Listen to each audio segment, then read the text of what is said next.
വൈഫിൻ്റെ വീട്ടിൽ നിന്ന് വന്നുകൊണ്ടിരിക്കാട്ടാ. വന്നുകൊണ്ടിരിക്കുമ്പോഴാ നിങ്ങൾക്കൊക്കെ കാണാട്ടാ. കാണിച്ചു തരട്ടെ. ഇതേണ്ടാ എത്ര കുഞ്ഞിക്കുരുവ് കണ്ടാ.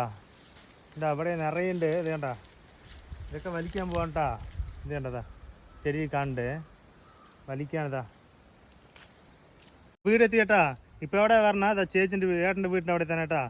ഇതാ ഇവിടെയും കുഞ്ഞിക്കുരുവാണ്. എങ്ങനത്തെ കാണിച്ചു തരട്ടാ. അതാ മേലെ കണ്ടാ കളർ വേറെയാണ് കേട്ടാ. വലിച്ച് കാണിക്കുക.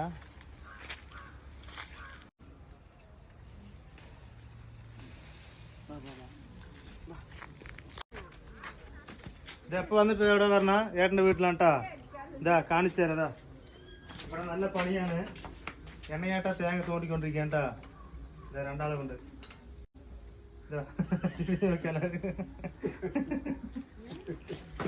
രണ്ട് തരം കുഞ്ഞിക്കുരു എടുത്തിട്ടുണ്ട് കേട്ടാ. ഇത് വെള്ള, ഇതിൽ രണ്ട് കളർ കേട്ടാ. ചുവപ്പും കറുപ്പും ഉണ്ട് കേട്ടാ. അധികം ഇതാ കാണുന്നത്. ഇത് അധികം കിട്ടില്ല കേട്ടാ എവിടെയും. പിന്നെ ഇത് കുറച്ച് മരുന്ന് ഗുണമുണ്ട്. ഇതിലൊന്നുമില്ല കേട്ടാ. ഇതുപോലെ നിങ്ങൾക്ക് കുഞ്ഞിക്കുരു വരെ എന്ത് പറയണം. ഇതിലെന്ത് മരുന്ന് ഗുണമുണ്ടെന്ന് ഏട്ടനവർ പറഞ്ഞു കേട്ടാ. പറഞ്ഞോളെ. ഇത് കുഞ്ഞിക്കുരുവാണ്. ആടോ മാടോ പ്രസവിച്ചാൽ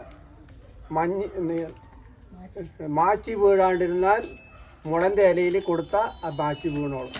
അതിനുള്ളതാണ് ആട്ടിനോ മാട്ടിനോ. ആട്ടിന് അര, മാട്ടിന് 1 കൊടുത്താൽ പ്രസവിച്ച മാച്ചി വീണ് കിടക്കും. ഓക്കെ. മരുന്ന് എനിക്ക് പറയാറിയാണ്ട് ഏട്ടന് പറയാൻ പറഞ്ഞത്. പിന്നെ ഇതെന്താ വെള്ള അധികം എവിടെയും കിട്ടില്ല കേട്ടാ. ഇവിടെ മരുന്നിന് വേണ്ടി വളർത്തി പോലെ ചേച്ചി ഏട്ടനവർ വളർത്തി വെച്ചിട്ടുണ്ട്. ഇതവിടെ വീട്ടിനവിടെ നിന്ന് വലിച്ചാണ്. പിന്നെ ഇത് മനുഷ്യന് കൊടുക്കാൻ പാടില്ലെന്ന് മാത്രം അറിയും. പിന്നെ അത് മരുന്ന് ഇതുണ്ടല്ലോ. പിന്നെ അവിടെ കണ്ടു പറഞ്ഞാൽ ഗുരുവായൂർ അമ്പലത്തിൽ ഒരു 10 വർഷം മുമ്പ് കണ്ടു.